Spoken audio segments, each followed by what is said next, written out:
Assalamualaikum warahmatullahi wabarakatuh. Kembali lagi di channel Prayoga Muhammad. Info A1 langsung dari orang yang ketika itu benar-benar berada di desa Ketoyan, yaitu Bang Farlok ya. Nah ini cukup menarik guys, karena apa? Hubungannya dengan Pak Jokowi yang sampai hari ini pun sidang belum berjalan. P21 kayaknya sih bakal gagal gitu ya. Berkasnya dikembalikan ke Pak Polisi dari Kejaksaan, tapi belum diserahkan lagi ke Kejaksaan. Nah, ini ada apa guys? Kok lama banget gitu? Justru malah sebelum berkas itu masuk ke Kejaksaan, isu RJ semakin banyak gitu ya. Dari mulai Egy Sujana, DHL, dan bahkan Rismon Syanipar. Nah, yang terbaru Rismon juga sudah mulai nyerang-nyerang nih Pak Troy Suryo ya. Nggak habis pikir dah gua. Oke teman-teman semua, ini cukup valid ya. Bang Farlok sendiri yang mengatakan dan membocorkannya. Sampai-sampai para termul aja diajakin taruhan sama Bang Farlok pada ketakutan coba. Kalau memang yakin kenapa harus takut kan? Ya walaupun itu dosa sih, namanya juga taruhan ya. Tapi mungkin ini hanya iseng-iseng aja sih.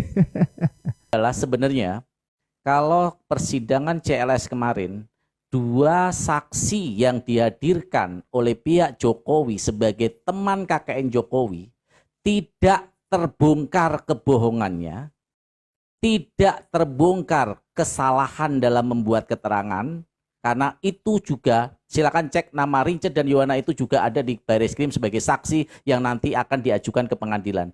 Itu yang membuat mereka gagap dan tidak berani untuk P21. Silakan cek teman-teman semuanya kapan persidangan itu dilakukan dan kapan dikembalikannya berkas kejaksaan kepada penyidik polisi. Saya juga agak menyesal. Dan yang kedua, ternyata Jokowi dan kuasa hukumnya dan semua yang di belakang yang menskenariokan itu terkaget-kaget dengan satu nama yang memporak-porandakan rencana mereka untuk P21 dan memaksakan ijazah Jokowi asli. Siapa itu? Nama orang yang langsung KKN di Ketoyan. Ini saya bongkar ya. Jadi Jokowi ternyata ketika dia kehilangan kepercayaan diri dan akan memaksakan untuk mengaslikan ijazahnya ketika di pengadilan nanti, ternyata menjadi takut ketika kebohongan saksi dari yang diakui teman KKN Jokowi ternyata terbongkar di CLS. Bahkan saya komunikasi dengan Pak Taufik mengatakan, Bang Farhan, sayang ya, kenapa harus kita bongkar dulu?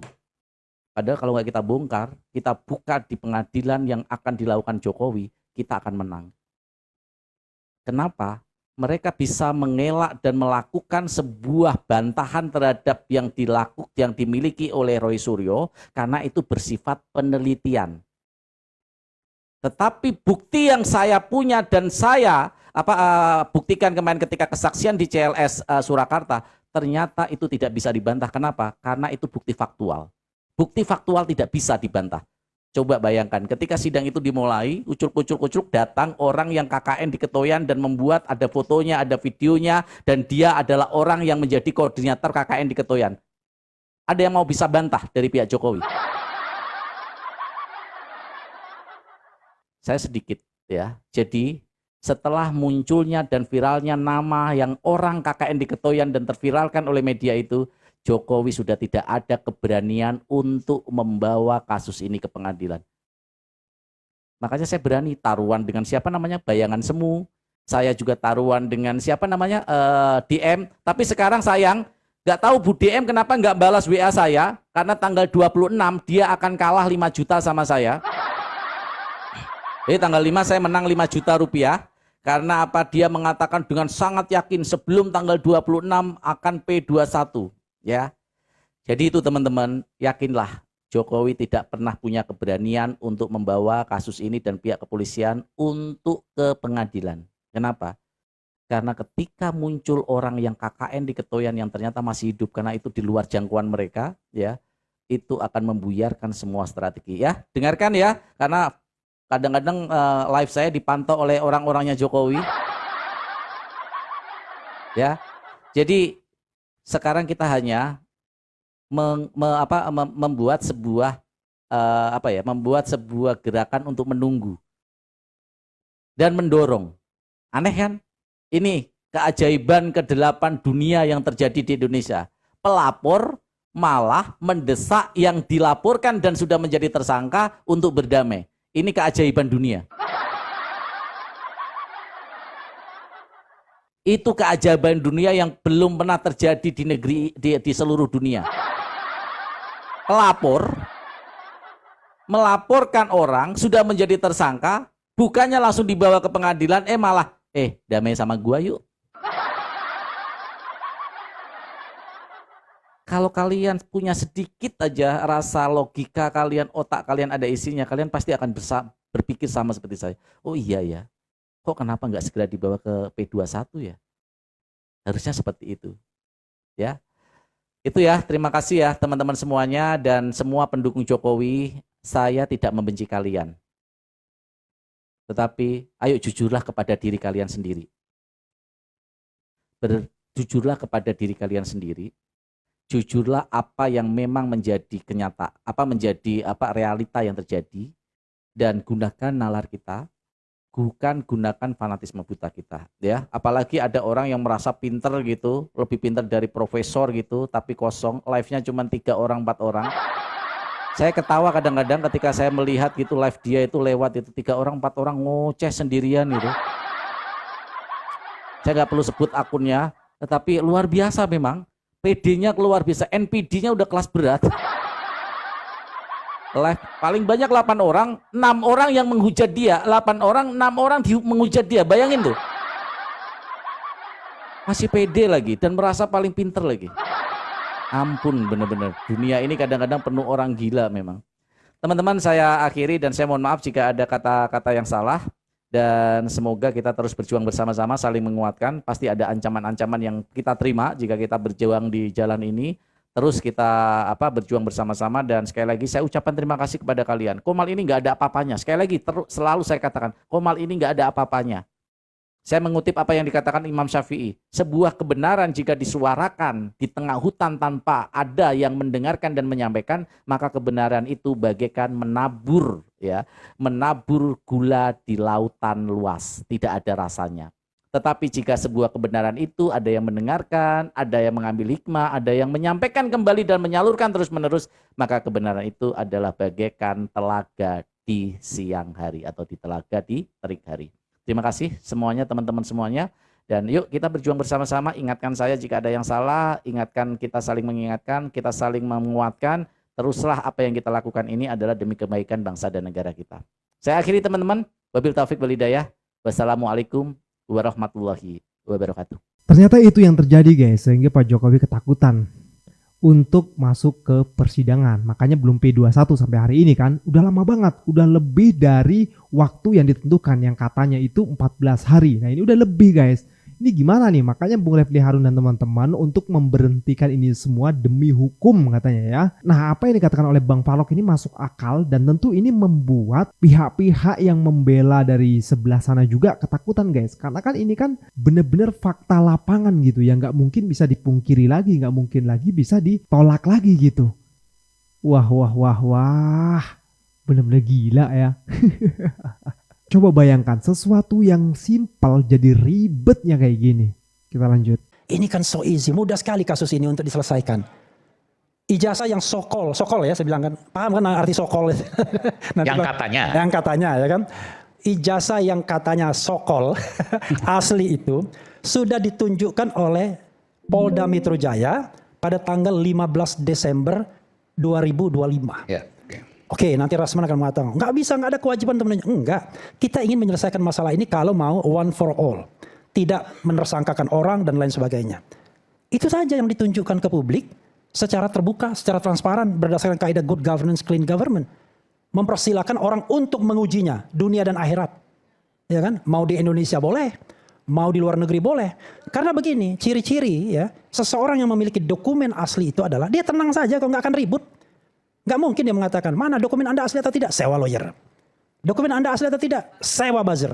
Dokumen Anda asli tidak? Bikin kelompok YouTuber. Dokumen Anda asli atau tidak? Bikin relawan dan lain sebagainya. Ini kan menjadi hal yang ribet jadinya. Padahal sederhana sekali. Tunjukkan sebagaimana Obama, sebagaimana Hakim MK Arsul Sani. Case close. Saya merasa bahwa Pak Jokowi sendiri yang kemudian ketakutan kalau seandainya dia sebagai pelapor atau pengadu harus hadir di persidangan. Ya, kenapa saya katakan demikian? Karena dia akan ditanya, kita tanyain soal bagaimana kuliah dia, KKN dia, ijazah dia, skripsi dia, semuanya. Soal Pak Kasmujo, ya, soal ijazah yang berbeda-beda, ya kan? Soal macam-macam gitu. Soal foto.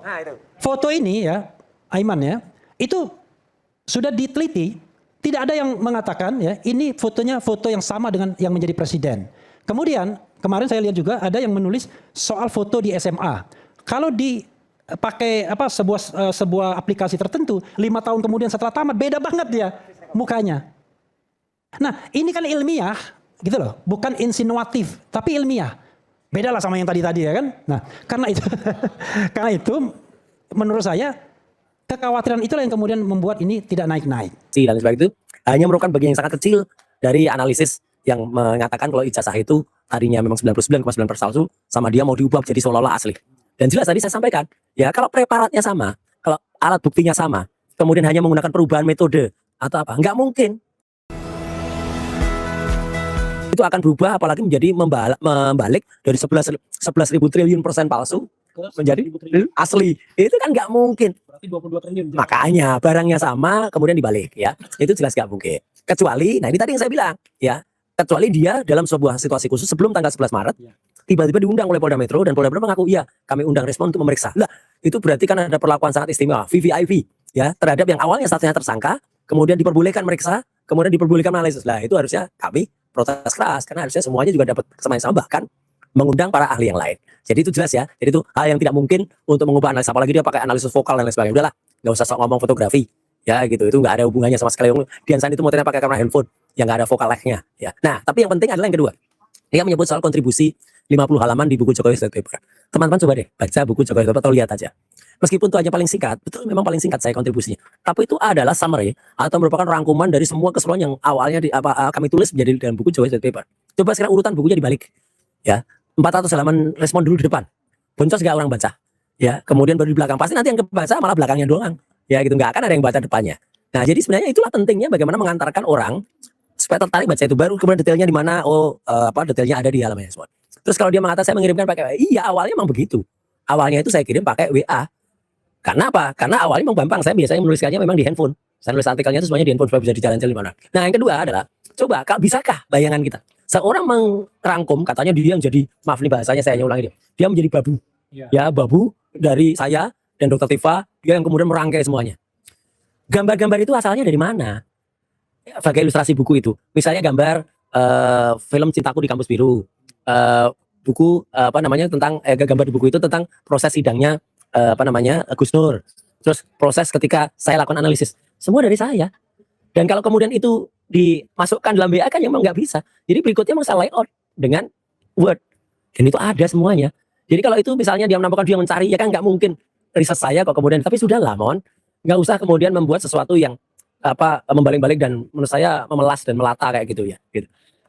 Saya meskipun dulu juga atau kita dulu masih bersama-sama menyayangkan Egy Sujana dan Damai Lubis tapi mereka masih punya martabat, mereka masih punya sedikit kehormatan ya sudah sampai ke Jokowi dan dapat restoratif justice ya tapi tetap menyatakan kalau tidak minta maaf tetap tidak mengakui ijazah itu bagus itu. Ya, itu yang diambil. Lah sekarang, mohon maaf, sampai dengan malam ini kita ngobrol pas karya bersuara. Respon sudah minta maaf sampai semaaf-maafnya. Sampai sehina-hinanya kayak gitu. Ya. Kemudian sampai membalik, sampai rela menyerang kami semua. RJ-nya belum juga, SP3-nya belum keluar. Ya, sampai malam hari ini. Aduh, saya kasihan terus terang. Ya, pada Anda. Makanya saya tetap deh. Mohon Anda saya doakan semoga cepat dapat hidayah ya gitu. Silakan dapat RJ, dapat juga SP3, tapi nggak perlu harus kemudian. Dan kemudian malah membalik. Kalau Anda bilang rotasi, ya terrotasikan pikiran. Gitu. Itu benar-benar namanya Anda digunakan oleh pihak-pihak dan kemudian Anda mengatakan ada pak politik ya. Sejak awal kan kita tahu. Respon sendiri yang mengatakan kalau kita tidak mungkin membiarkan surat keterangannya Gibran itu sah gitu. Itu palsu karena jangan sampai 2009. Itu apa namanya kalau bukan politik gitu. Jadi sudahlah, enggak usah terlalu kita semua senyum dan tertawa. Tapi saya tidak mau menambahkan penderitaanmu. Jadi saya maafkan apa yang kamu katakan semuanya itu. Enggak perlu saya ya. Kalau kemudian bahkan sampai saya dengar respon itu ada target juga salah satunya melaporkan saya ya. Nah itu ya nggak apa-apa kalau memang dia mau dilakukan biarkanlah rakyat yang akan kemudian akan menilai dengan sendiri. Tapi saya sekali lagi saya tetap mendoakan respon hasil Sianipar yang dulu pernah menjadi bagian dari kita itu mendapatkan tempat yang terbaik di sisi sana, ya, bukan di sisinya. Kalau di sisinya nanti orang nulisnya nya, nanti kita mendoakan yang tidak baik. Dan moga-moga persoalan pribadi Anda ya yang dilaporkan oleh teman-teman dari sana itu cepat juga terselesaikan dengan baik.